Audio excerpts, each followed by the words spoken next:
Un concierto de Ariana Grande en el Manchester Arena, chicos, chicas, familias y el terror que luego fue reivindicado por el ejército islámico, por Estado Islámico. En Reino Unido ya están detrás de lo que es el desmantelamiento de la red que provocó el atentado, que dejó más de 20 víctimas fatales. Salman Abadi se llamaba el hombre que se inmoló en ese estadio. Vemos el informe, lo analizamos luego con una invitada especial.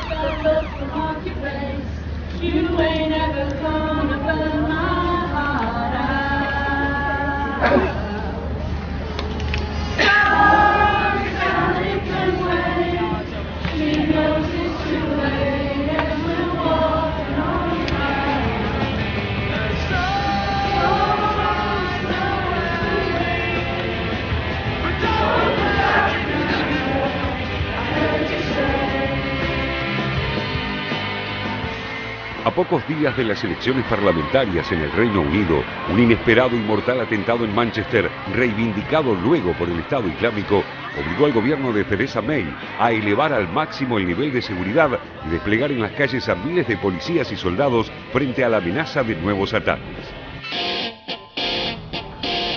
El atentado, el peor ocurrido en Gran Bretaña desde 2005, fue perpetrado el pasado lunes por un joven suicida que hizo estallar un dispositivo explosivo improvisado tras finalizar un concierto de la cantante pop estadounidense Ariana Grande en una de las salidas del estadio Manchester Arena, causando 23 muertos, incluido el atacante, y 59 heridos, 12 de ellos menores de 16 años.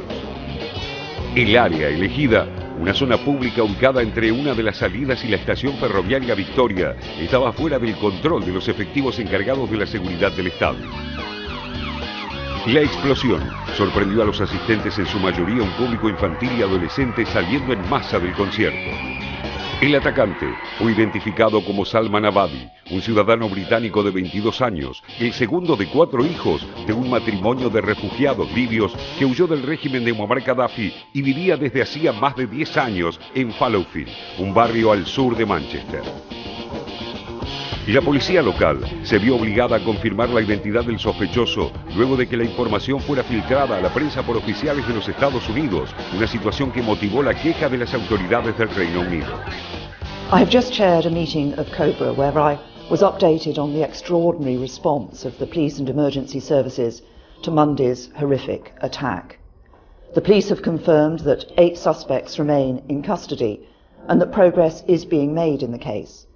But the threat level, as assessed by the Independent Joint Terrorism Analysis Centre, will remain at critical, and the public should remain vigilant. Shortly, I will be travelling to the NATO summit, where I will be working with international colleagues on defeating terrorism. I will make clear to President Trump that intelligence that is shared between our law enforcement agencies must remain secure. Según los medios británicos, Abadi, un ex estudiante de administración de la Universidad de Salford, estaba bajo el radar de los servicios de inteligencia, pero no formaba parte de ninguna investigación en curso. Su padre reveló que el joven había viajado hacía 1 año y medio a Arabia Saudita y hacía solo 2 meses a Libia. El ministro del Interior francés, Gérard Collomb, aseguró tener información de que Abadi también estuvo en Siria, país donde pudo haberse radicalizado. En el comunicado dado a conocer por el autodenominado Estado Islámico, la organización reivindica el atentado realizado por uno de los soldados del califato en represalia contra infieles y por las transgresiones a la tierra de los musulmanes. Many experts, including professionals in our intelligence and security services, have pointed out the connections between wars that we've been involved in or supported and fought in other countries, such as Libya, and terrorism here at home. That assessment in no way reduces the guilt of those who attack our children. Those terrorists will forever be reviled and implacably held to account for their actions. Hasta el momento, las fuerzas de seguridad detuvieron a 4 personas supuestamente vinculadas a una célula que podría haber planificado el atentado, entre ellas Ismael Abadi, el hermano del atacante suicida. La investigación ahora se centra en detectar a otros posibles colaboradores de Abadi, ya que el ataque demuestra una elevada planificación, tanto por los materiales utilizados para fabricar la bomba como el montaje y la elección del objetivo. Un panorama muy distinto al episodio ocurrido hace 2 meses en Londres, cuando un lobo solitario atropelló a decenas de transeúntes en el puente de Westminster, causando 5 muertos y varios heridos. En esa oportunidad, el gobierno de Theresa May mantuvo el nivel de alerta severo dispuesto en 2014, el segundo más alto de una escala de 5. El atentado en el estadio Manchester Arena, que obligó a elevar el alerta al máximo, es el segundo más mortífero en el Reino Unido desde los ocurridos en Londres en 2005, cuando una serie de explosiones coordinadas en la red del transporte público causó la muerte de 52 personas y centenares de heridos. Con la campaña electoral suspendida en señal de duelo, justo en momentos en que las encuestas marcaban un claro retroceso para la Premier conservadora, aquellos analistas consideran que el atentado en Manchester podría influir a favor de Theresa May en las elecciones del 8 de junio, permitiéndole reforzar su insistente mensaje de que el Reino Unido necesita un liderazgo fuerte y estable para hacer frente al Brexit y recortar drásticamente la inmigración, que varios medios, partidos de derecha y un sector de la opinión pública relacionan con el riesgo del terrorismo yihadista.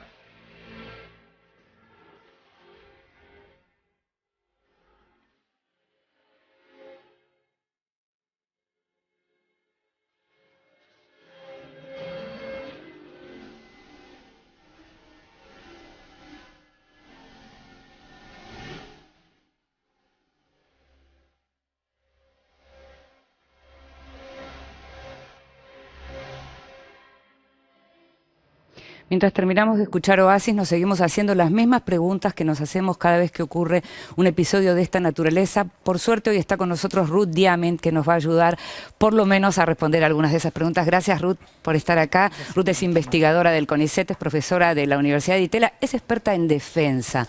Esto quiere decir experta en temas de seguridad. A la luz de lo que estamos viendo y con tu experiencia de trabajo incluso en asesoramiento a gobiernos, ¿qué se le recomienda a un gobierno que está bajo el ojo del terrorismo? Bueno, pregunta difícil. Me parece que hay una tendencia a tener o a tratar de usar los mismos instrumentos que siempre se usaron para los conflictos en un tipo de actividad violenta totalmente distinto. Entonces los gobiernos siguen apostando a reforzar la capacidad militar de las Fuerzas Armadas, de instrumental, de logística, pero esto es algo totalmente distinto y no se puede combatir con los mecanismos tradicionales con los cuales uno se enfrentaba a una guerra tradicional. Hay otros mecanismos que van funcionando, pero digo, el terrorismo va mucho más rápido de lo que los gobiernos reaccionan. Entonces, cuando nos encontramos con este tipo de situaciones, nos damos cuenta de que o sea, el muchacho este que estaba supuestamente inmolándose estaba ya de alguna manera fichado por el sistema de inteligencia. Pero eso no alcanzó. O sea, ¿por qué no reaccionaron más? ¿Por qué no se puede averiguar más? Y al mismo tiempo esto genera una contradicción con lo que es la libertad individual. Sí, los derechos civiles. Los derechos civiles. Entonces digo, hay una tensión muy fuerte que los gobiernos no resolvieron todavía, pero sobre todo yo creo que están mirando la realidad con ojos del pasado. ¿Y qué pasa entonces cuando los que tienen que tomar decisiones son grupos de gobiernos, grupos de estados, digamos, como en este caso los países en Europa? Bueno, un problema grande es que en general hay perspectivas distintas, visiones distintas, decisiones con respecto al gasto que se va a hacer distinto. Sí. Digo, pero claramente la cooperación en temas de seguridad pública que ha habido en Europa, en la Unión Europea, ha sido bastante eficiente. Lo que pasa es que históricamente está enfocada a los grupos terroristas tradicionales, ETA, IRA. Entonces todo el arsenal de instructivos, normas legales, recursos, estaba más enfocado a un nuevo tipo, a un viejo tipo de terrorismo, y no este nuevo tipo de terrorismo, que es muy distinto, que tiene características muy distintas de lo que era el tradicional movimiento más tipo guerrilla del que se conocía en Europa. Ahora pasamos ya enseguida a la mesa, pero cuando vos ves que pasan estas cosas y vos tenés la experiencia que tenés y leíste lo que leíste y trabajaste lo que trabajaste, ¿hay algún momento en donde mirás y decís, pucha, ¿por qué no probaron con esto? A ver, no, creo que no, porque no hay una solución. Digo, como es muy difícil hoy decir por qué hay más problemas de seguridad pública, cuál es la solución. Sí. Si alguien tuviera la receta, lo hubiera dado. Algunas de las cosas que se van haciendo, como controles financieros, como controles migratorios, son medianamente efectivas. El problema es que hay estados con mucha corrupción, estados donde están de alguna manera involucrados los mismos agentes de gobierno con algunas de las bandas terroristas. Claro. Todo el tema de la economía ilegal, la economía ilícita, es un tema muy complicado porque realmente toca a muchos gobiernos. Entonces la medida por ahí es interesante.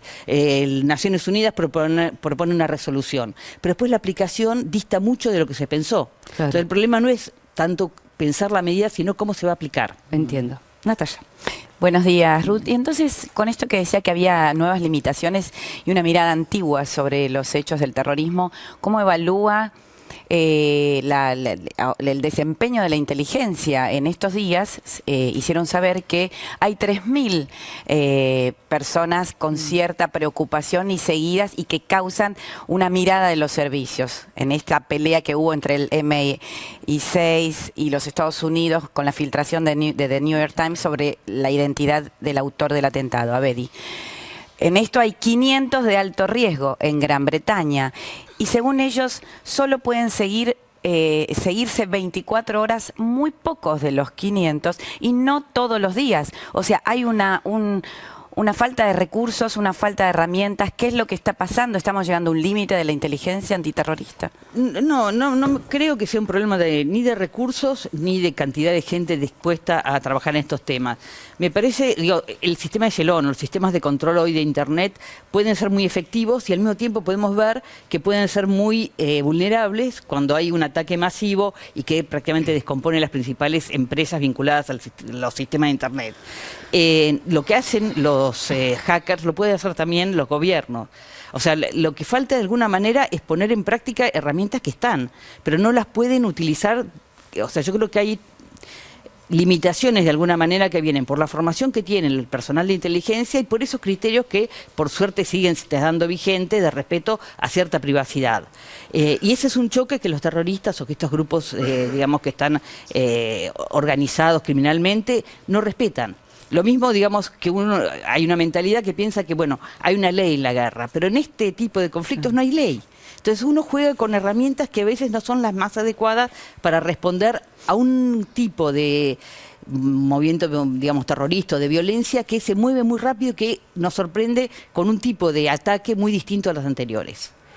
Se ha visto, de hecho, que en cierto modo estos ataques son más baratos, más mortíferos y contra civiles, es decir, que tienen mayor impacto en la población. Se quedaron entonces, si vamos a 2001, complejos militares y complejos comerciales como el World Trade Center y demás, se quedaron 2 etapas atrás, porque si siguen con la mentalidad de ETA, IRA y demás, evidentemente deben actualizarse de modo urgente. Sí, yo estoy totalmente de acuerdo, digo, porque obviamente es un tipo de movimiento que utiliza la tecnología, las finanzas, la movilidad, la no organización. En realidad, más que una organización, como estamos acostumbrados, esto es toda la idea de las células móviles, no organizadas. Digo, todo es totalmente distinto y el instrumental con el que seguimos analizando generalmente es lo del pasado. Bueno, aprendamos de lo que pasó en el 2001 para mejorar lo que pasó en el 2001, pero no estamos viendo lo que pasa a futuro. Claro. Y alguna vez que me ha tocado estar presente o participar de una conferencia donde se habla, por ejemplo, del tema de ciberseguridad, que es un tema que preocupa bastante, digo, la gente tiene un tema nuevo, pero lo piensa con las herramientas del pasado. No es que yo las tenga, no es que yo estoy preparada para eso, pero sí puedo hacer un análisis de lo que estoy viendo. Ruth, ¿qué tal? Buen día. Una de las formas posibles de entender el terrorismo es entenderlo como un intento de comunicación, digamos, ¿no? Como un vehículo de comunicación. El sentido clásico, hay un emisor, en este caso el Estado Islámico, que transmite un mensaje que es el terror a la mayor cantidad de gente posible, en este caso una audiencia global, digamos. Mi pregunta sería, en la medida en que este tipo de atentados tienden a repetirse y en algún sentido casi hasta rutinizarse, al menos en Europa, ¿el mensaje no está perdiendo efectividad? Es muy buena pregunta y es difícil de contestar, porque yo diría, para la gente que se atemoriza con estos actos terroristas, yo creo que todavía el umbral de asombro o de temor sigue vigente, o sea que todavía se siguen preocupando mucho y eso obliga a cambiar ciertas formas de vida. Y para la gente que se enrola en estos movimientos, digamos, para los que se incorporan a estas propuestas, yo no sé si todavía no sigue siendo atractivo la idea de alguna manera sentirse héroe de algo. Identidad, digamos, a través de por ahí un efecto negativo, pero una identidad al fin. El tema de esa fragmentación que por ahí se ve sobre todo en Europa, donde esta gente se siente excluida y hoy se incorpora a un grupo como donde que adquiere un sentido en algún sentido, ¿no? Sí, por eso digo, no lo sabría decir exactamente. Me da la sensación que todavía no llegamos a ese límite y que todavía nos podemos sorprender con otros atentados. Ruth, de acuerdo a lo que vemos como reacciones de los gobiernos, sobre todo de Europa, ¿deberíamos pensar que inevitablemente vamos de un Estado de Derecho a un Estado de seguridad, como alguna vez planteó George Agamben? Por lo menos uno lo piensa para los países de la OTAN, que digamos, si es que quieren sostener su necesidad política de intervención en los países árabes, por ejemplo, sí, ¿no? Me parece que también ahí hay otra raíz del problema, pero ¿cómo va a avanzar esta situación del Estado de Derecho en estos países? Creo que lo estamos viendo, digo, hay claramente una pérdida de esa libertad individual que de alguna manera respetaba el sistema capitalista en pos de un seguimiento o un control mucho mayor, mucho más grande del que nosotros mismos por ahí nos damos cuenta, digo, de esos de las cámaras satelitales en las calles, digo, por un lado, bueno, nos da seguridad y por otro lado se mete en nuestra intimidad. Y cada vez eso aparece como algo que aceptamos más, con mayor flexibilidad, con menos cuestionamiento. Entonces creo que sí, esa mirada un poco policial del Estado está aumentando. ¿Cuál es el límite para decir que eso pasamos, digamos, de un Estado de Derecho a un Estado absolutamente controlador, persecutor? Digo, es difícil todavía decirlo también, pero uno ve que eso va avanzando. La última pregunta. ¿Cómo ves, a partir de la llegada de Trump a la presidencia en Estados Unidos, lo que es la colaboración en materia de seguridad entre Estados Unidos y la Unión Europea? Bueno, justo ahora ha estado haciendo su recorrida por la Unión Europea y participó de la reunión de la Asamblea de la OTAN. Se preveía que él iba en realidad a tirarse muy fuertemente en contra porque había dicho que la OTAN era obsoleta y terminó teniendo algunas críticas, pero participando bastante activamente de la reunión. Lo que él dice que es obsoleta, yo creo que es cierto. O sea, la OTAN era un organismo que se creó para enfrentar al mundo soviético, el Pacto de Varsovia, y que no logró tampoco readecuarse y encontrar realmente cuál puede ser su tarea para asegurar Europa. Y Estados Unidos tiene una visión mucho más entroncada en lo militar, y sobre todo ahora con esta presidencia, que por ahí recursos preventivos o de información o de educación que puede tener la mirada de la Unión Europea. Pero la OTAN hoy no representa ninguna de estas dos, ni lo netamente militar, ni una mirada absolutamente nueva que de alguna manera deje la vieja composición de las Fuerzas Armadas defendiendo las fronteras que tuvo en sus orígenes. Entonces podemos esperar choques en los próximos meses, por ejemplo. Yo diría más que choques, falta de colaboración. Ok. Gracias por estar con nosotros y ayudarnos a pensar. Nosotros nos estamos yendo al primer corte. Estamos hasta las 2 de la tarde, no se olvide.